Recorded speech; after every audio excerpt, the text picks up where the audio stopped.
like to share with you a little something about spirituality. And we're going to draw from Helmut Wilhelm's 8 lectures on the I Ching. And this was published in 1960. And he writes that the embodiment of heaven and earth lies within humankind. For me, this was very profound, because for the last, maybe 2 or 3 decades, I've been telling people that this is heaven. And I spread my arms around, indicating the world is heaven, that we are in heaven. And either I get a queer look or I get an argument, because so many people associate life with hardship and deception. And it takes effort on anybody's part to pull the wool aside so that they can see the beauty that is not only around us in the environment, but the beauty in each of us, the beauty in Beth and in Sharon and Sandy and Reverend Bacon, the beauty that is in us. And it seems that our daily activities often get in the way, and it's an effort for us to see that. And we're almost through the 4th key from the Book of Knowledge, the Keys of Wisdom. And once we move through this, we'll discuss something that's not quite so esoteric, not quite so mind-numbing at times. But we're going to continue our exploration. And we were introduced to the idea of ourselves being vessels of light and information. And the idea that we are intangible and tangible beings communicating on a variety of levels, including emotion. It's very important that we remember that. Our emotions speak volumes for us. And we have also discovered that the process of evolution includes decay and growth simultaneously. And just to remind us of what the 4th key is as given, the keys to the living biophysical and astrophysical universe are the living light pyramids of life, existing within every structure, with every field of creation. And we may very well be exploring these fields with each excursion we make into creation.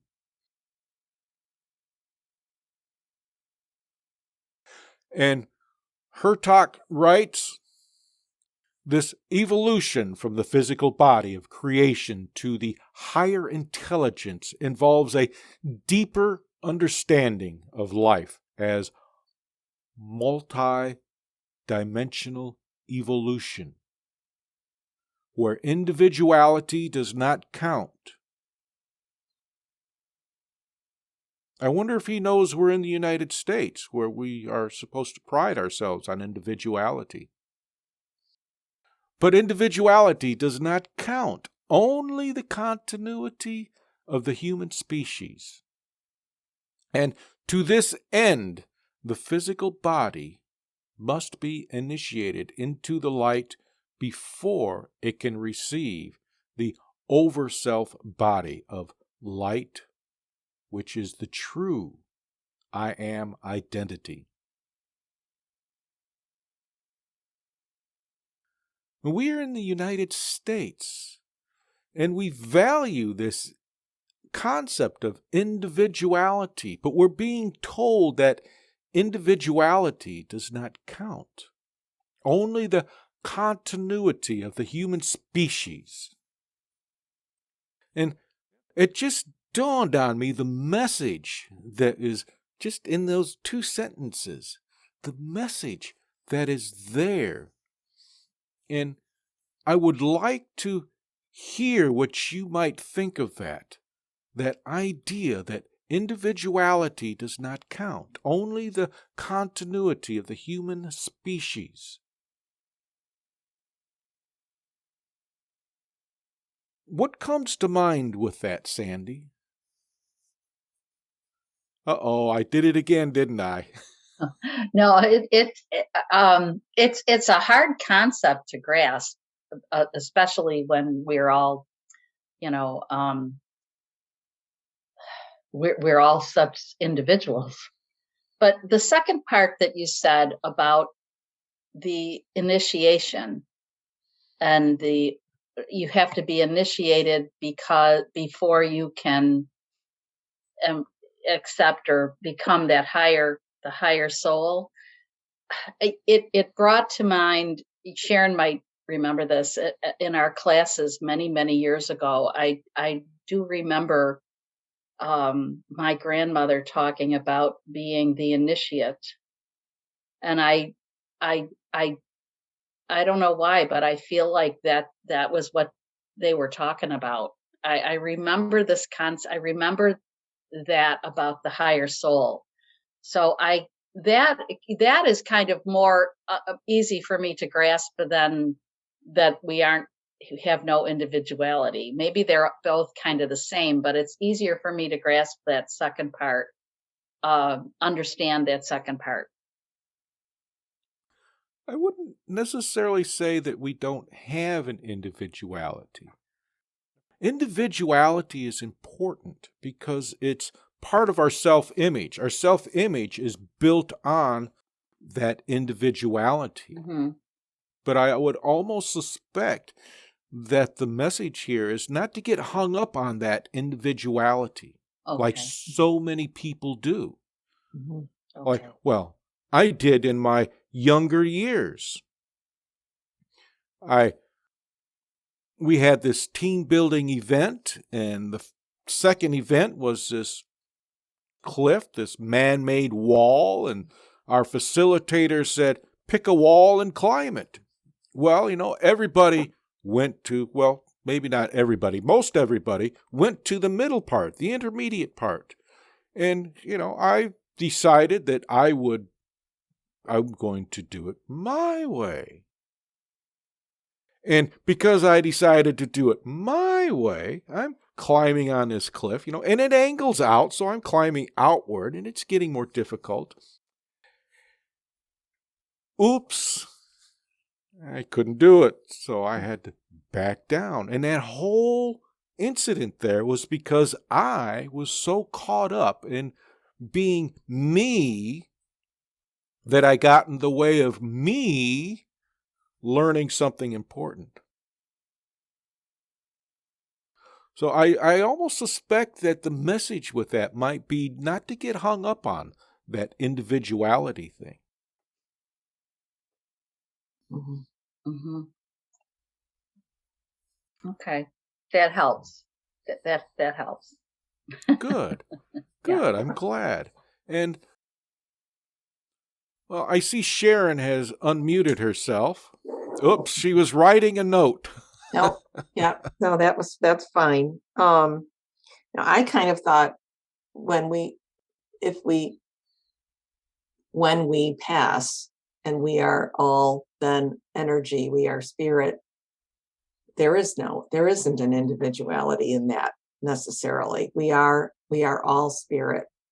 So as a group, it is because that is the continuity of life, is because all of us are that. That was what I thought of. Mm-hmm. And am I hearing that we have to die to get there? Like getting to heaven, everybody has to die to get there. We're all dying to get there, I think is how the joke goes. Well, we do all have to die. So that's a given. I mean, we're not, I don't know if we have to die to get there, if you don't, and you're definitely evolved as a soul, you can get there probably while still being here. And yeah, you probably can, but I won't say that's true for all of us, because we're on different levels of evolution and our own personal growth. So,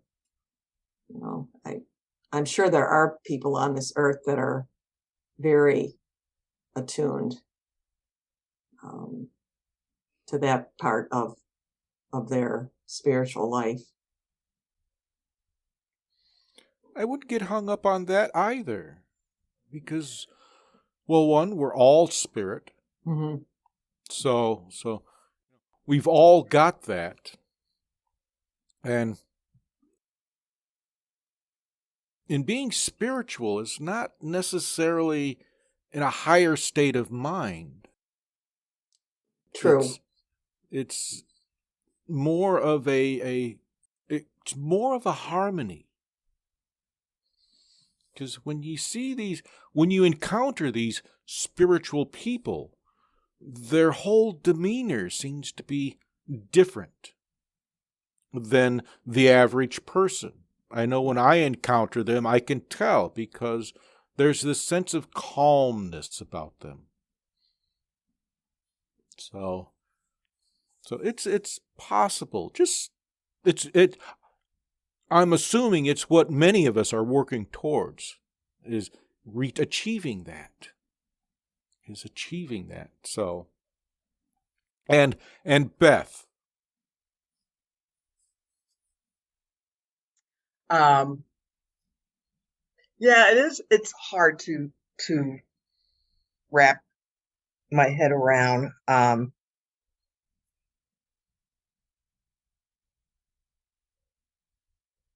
We're not individual unless it's to continue the species. That kind of throws me for a loop. I really don't get that part. I don't understand that part whatsoever.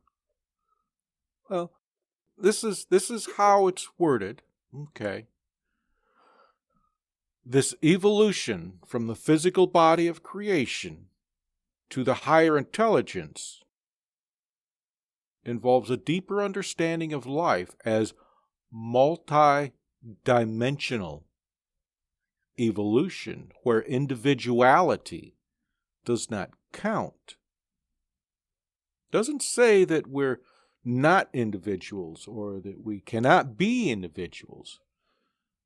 But the whole idea of me doesn't fit when you move into this whole concept of multi-dimensionality. Think of this. What comprises the human species that would be multi-dimensional?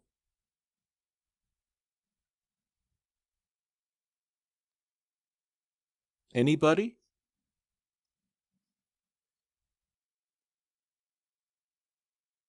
What does it take to comprise the human species?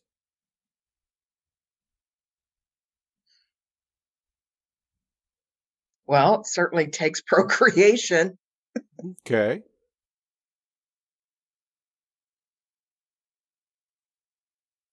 Think of the Rainbow Coalition. Think of Black Lives Matter. Think of what's going on in the Ukraine.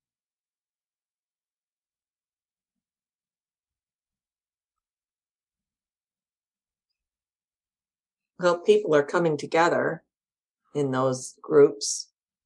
People are with the same idea of growth that they want to. They're drawn by the whatever the message is, and then they want to get that out to other people. So it is definitely a cohesive. It's an idea. And what's different about them?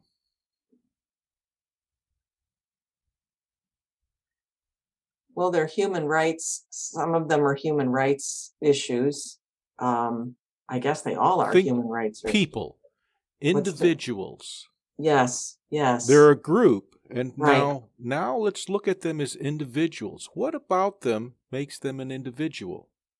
Something very basic. You're on the right track.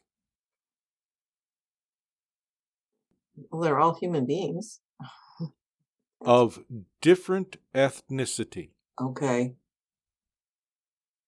Okay. So the human species is composed of various ethnicities. It takes all of the ethnicities of the world to comprise the human species. In other words, individuality doesn't count. Because the overall species is a whole. Just a little something to think about. As I said, it just hit me as I was reading that to you. And he also tells us that we must evolve from the physical body to higher intelligence. He's not saying that we need to surrender the body. It's not being suggested that we have to make our transition to move into a higher intelligence.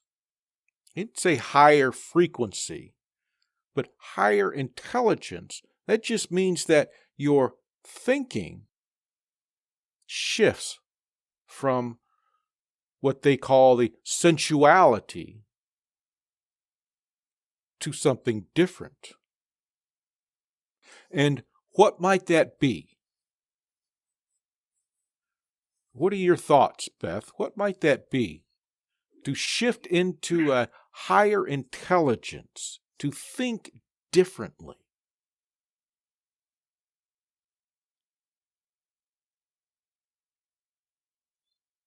Well, it's having those oh so brief aha moments, where, just for that snap of a finger, it's like your brain has left your skull and it's absorbing everything before it slams shut again. Yeah. Good, good. And Sharon. Well, I mean, if you shift your thinking to a higher place, you're definitely going to look at life and people and things in a different perspective. So you're going to react to life in a different way. You're not going to, lose your mind and have a fit necessarily, and you're going to stop and you're going to think about how you accept information, how you deal with information, how you deal with life, all of that.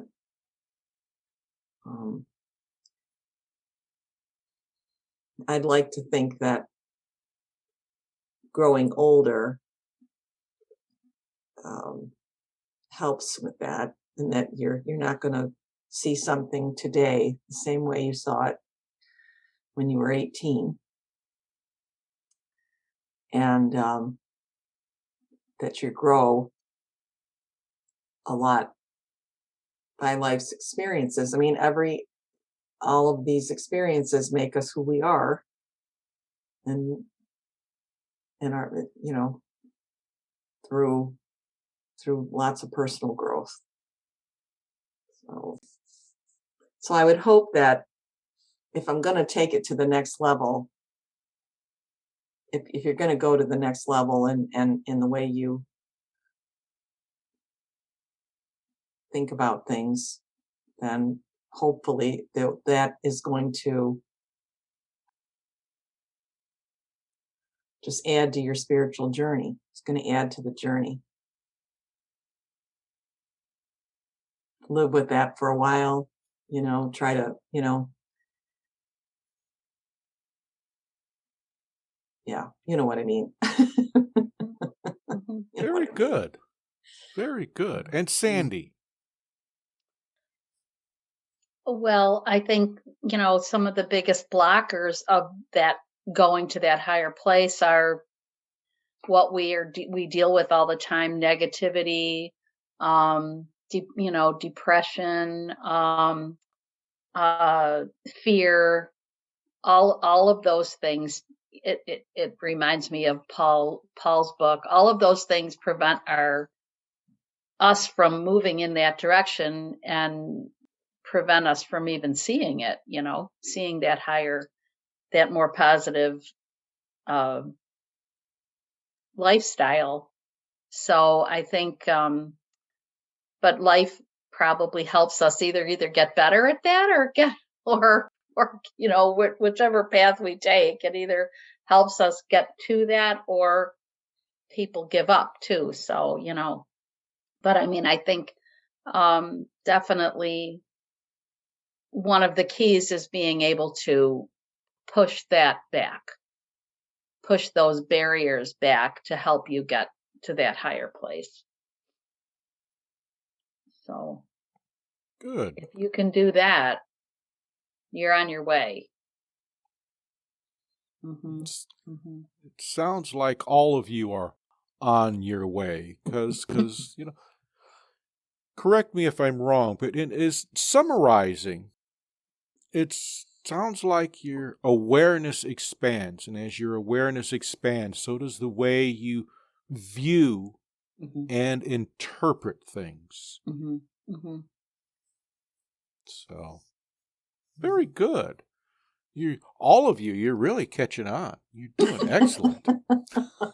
I don't know if you're fooling me, but you can't fool yourself. So you're doing excellent. And that's exactly how I would put all of that, is exactly the way each of you has presented it. It's a different view. That's where we move from the individual into a more group-oriented perception, if that makes sense.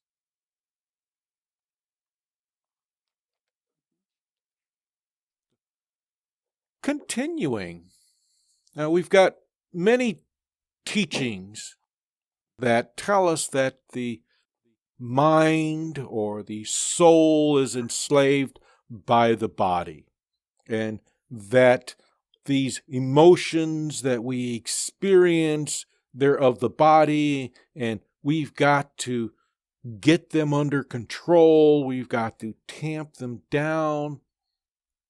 I've come across several teachings that are like that, and very few that tell us that these emotions, it's not that we need to tamp them down. We need to gain an understanding. We need to, part of the journey from the body to this higher intelligence is harmonizing. And the only way to harmonize is to understand these emotions. I mean, let's face it, these emotions we've been given here, they get in the way a lot. We get angry, we get disgusted, we get frustrated, especially with the people who cut us off or who do things that just make absolutely no sense. Why would someone do that? It's not that we have to get rid of these emotions or ignore them or set them aside. We just have to become familiar with them, recognize what they're telling us. I mean, when we get frustrated with someone, it's, oh, boy, they're in a real hurry, which is a whole lot different from, somebody's in a bigger hurry than I am. It's the thinking that we apply. And as we get to know our emotions, as we begin to understand them, explore them, why am I so angry? When we get to understand them, these barriers that they often set up for us just kind of dissolve on their own. And it's part of the process. As each of you have said at one time or another, it's a process. And that's what it is. It's a process. Do we get through it all at once? Not in a lifetime do we get through it. We're constantly dealing with it. But as we recognize them, it becomes easier to incorporate, because we no longer want to deal with it. Because if you're driving down the road and you get frustrated, now I got to pull off the road, I got to deal with this frustration. No, it's recognizing it. I'm frustrated. Why am I frustrated? I don't know. Sometimes a conversation with yourself helps. It does for me. And believe it or not, I've read a few articles that encourage that. Because it helps you move through these challenges. And that's all it is. It's just movement, moving through it. Our emotions hold information for us. They start off as barriers or false teachers, and eventually, as we get to know them, make them our friends, they become something else. And this is just one perspective. I'm sure there are many perspectives. Every challenge we encounter has information for us. And it's up to us to take the time to discover what that information might be. And Mr. Hertok tells us also that once humankind has gone beyond the physiological limitations of self and desires only to serve their fellow creations and the Father, they have purified themselves from their carnal predilections and manifested love sufficient to receive the outer garment of life. These physical limitations of the self. Now that's a reference back to this idea of individuality doesn't count. If we're all stuck on ourselves, who we are and everything, it tends to get in the way of what's important, which is, as he tells us, to serve their fellow creations. And it should probably fellow beings or creatures. It would make much more sense to us now. To keep in mind, this book was written in the 70s. So it's been around for a while. Are you understanding the limitations that he's referring to here? Sandy. Well, I think I am. I as you continue on this path and you let go of those limitations hold you back. That individuality in a lot of ways holds you back. So the more you're on your path, and the more you can put that, I don't know if you let it go or if you just put it in a perspective, because you're still a human physical being. So your individuality is there.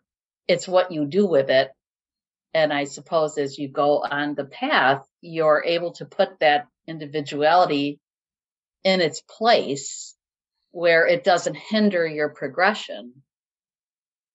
I'm, of course, doing that is probably a lot easier said than done. but I think that's the point.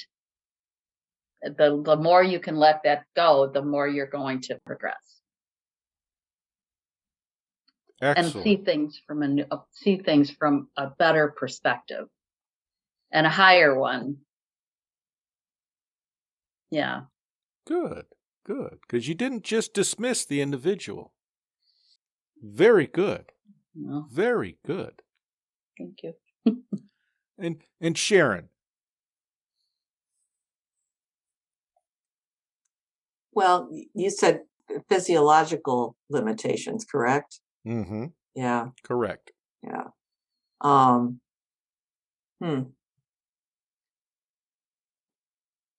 Now remember, I agree with what's so he says of self and desires.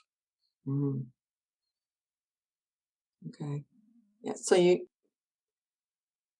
really need to maybe, and put a lot of this human stuff behind you, or this human stuff that is part of everyday life. I won't say sacrifice. I mean, maybe it is somewhat of a sacrifice to put a lot of this human parts of life aside. Like Sandy said, difficult, really is a difficult task. I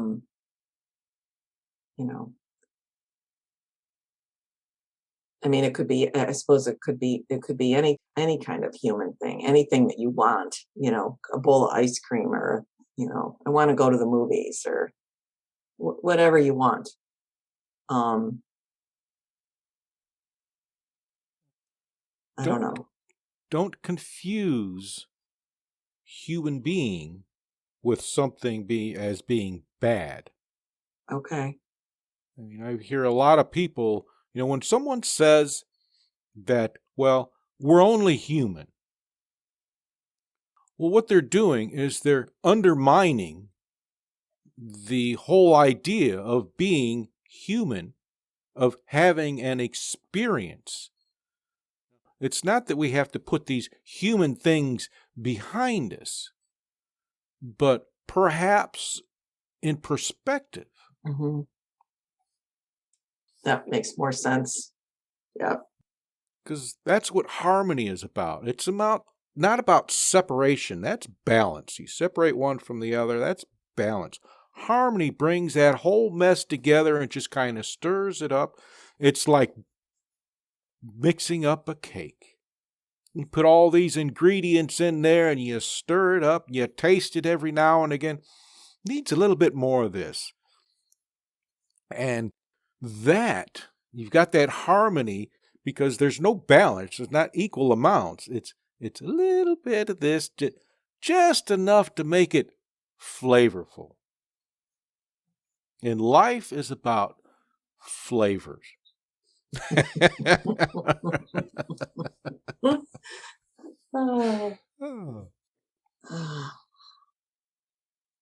And Beth. Oh.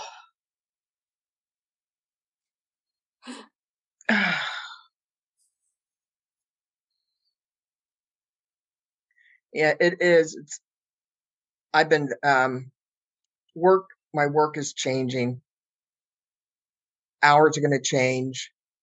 Responsibilities are going to change. And I've been battling a lot of resentment. So I'm asking myself, so why are you resentful? Because it's taking me out of my comfort zone. Mm-hmm. I'm in a routine. I like my routine. Mm-hmm. I don't have to think about my routine. Mm-hmm. And this is going to change it all up. And I even told my more immediate supervisor, I said, just like everybody, I don't like this, but I don't want to be part of the problem. I want to be part of the solution. We just don't know what the solution is. But just to kind of roll with the punches and see how it happens. Mm-hmm. So I think that's what this guy is saying. letting go of what I think are needs, or what my ego is telling me. This is what I'm comfortable with, and this is how I want to maintain it. Because it's supposed to serve a higher good, and that's the mental health of the community and being more accessible. And then in the back of my head, I could say it's only 2 years to retirement. You can put up with it for 2 years, less than 2 years. Yeah. And it helps me feel a little bit better, but there's still that niggling back of my head that like an itch, can't scratch. Yeah.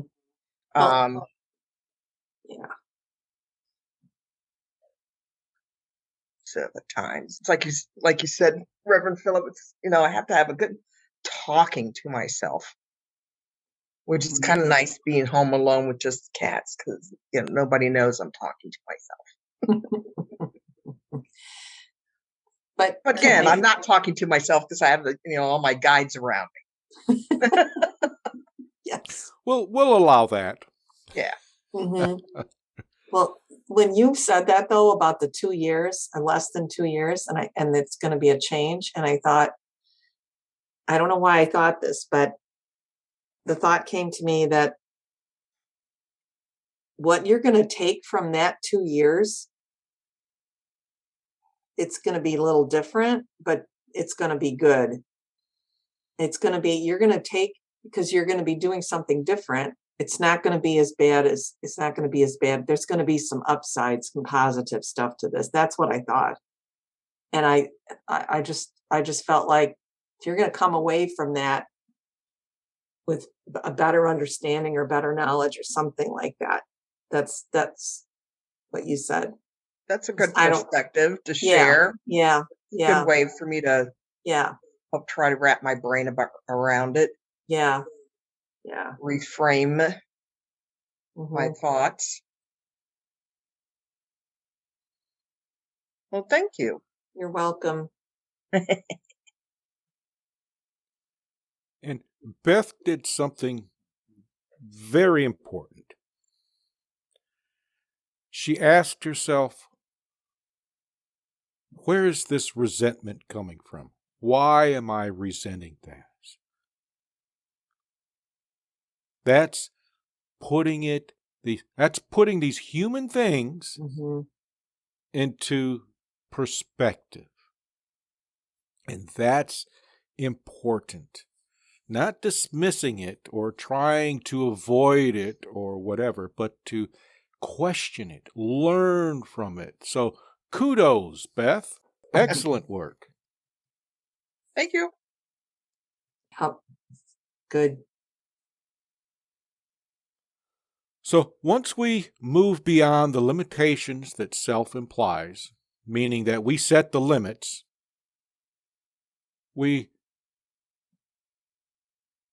by setting these limits, we prevent beneficial events from finding us in a variety of ways, for whatever reason, any event. And all of these gurus who spent a lifetime serving their fellow beings, they laid down a path. They were examples. Now, mind you, the ones we know of that are famous were difficult examples. We don't have to be them, but we can be like them. They were examples. We can give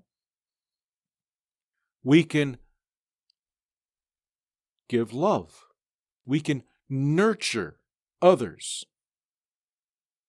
Because whenever I say, let me put it this way, whenever I say love is needed or use love, I'm talking about nurturing others. And we nurture others in a variety of ways. Sometimes it's through teachings, conversations like we're doing this morning here. Other times it's writing things out for others to use, or it's volunteering at the senior center and taking seniors to their doctor's appointments. It doesn't have to be heroic acts. Simply offering someone a cup of coffee is showing love because it's nurturing. And when we nurture others, we begin to evolve from our physiological limitations. And I'm going to wrap this up with, he tells us that when putting on the garment of light, we are saying the I am of the higher universe attaches itself to the I am of the lower universe. We bring this unification into one light, harmony. When we do this, we have fulfilled the first part of the fourth key. Notice he says the higher universe attaching to the lower universe. You can think of this as the higher self blending with the lower self. It's not moving in one direction and leaving the other. It's bringing the two together. And Sharon, any thoughts you'd like to add to this? I don't think so. Well, there was one little thought that I had a few minutes ago. It was like, listening to all of us, I kind of feel, don't laugh.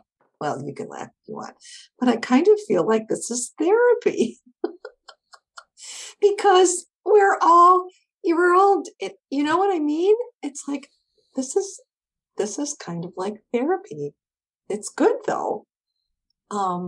Learning about yourself and how you live and wanting to do a better job of it. Not beat yourself up about things, appreciate yourself, pat yourself on the back for a job well done, open your mind. All of these ideas were like, this is the thought was like, this is therapy. So thank you, I guess. It's a lot cheaper than a psychiatrist, I guess. No? Oh, thank you, because that tells me that I am fulfilling my purpose here with you. Because studies have shown that church has all of the qualities of a therapy session. Okay. In fact, I tell people, if they're feeling bad or whatever, upset, go to church. If you're depressed, find a church. Go to church. I don't care what church you go to. So, thank you and excellent. You're right on target. Beautiful. Absolutely beautiful. Well, good. Good. And Beth, how was your therapy session? It's very good. Thank you. Yeah. So I was thinking how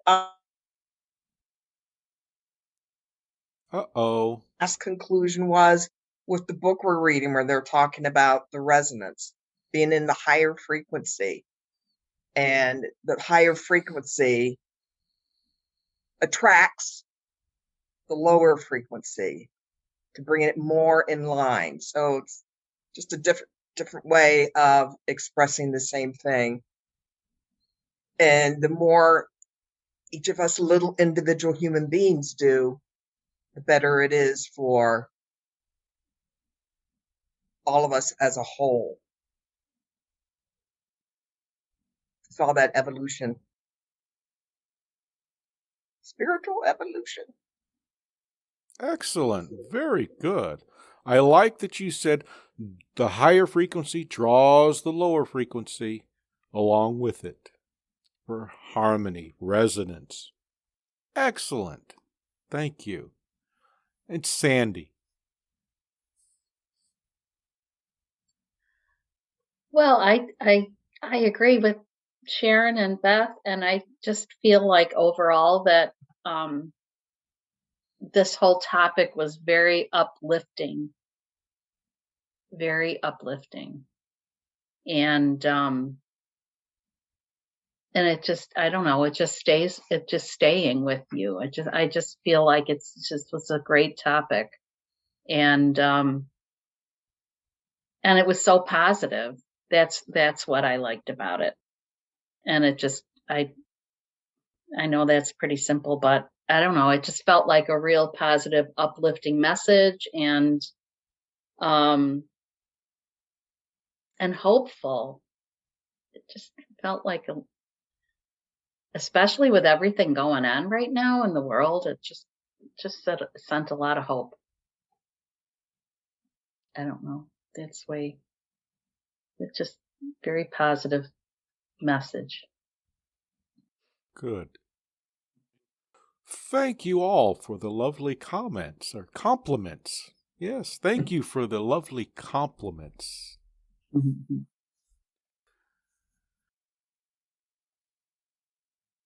So, with that, I want to thank all of you for participating, and thank you for allowing me to share that. And you're all doing wonderful. Doing wonderful.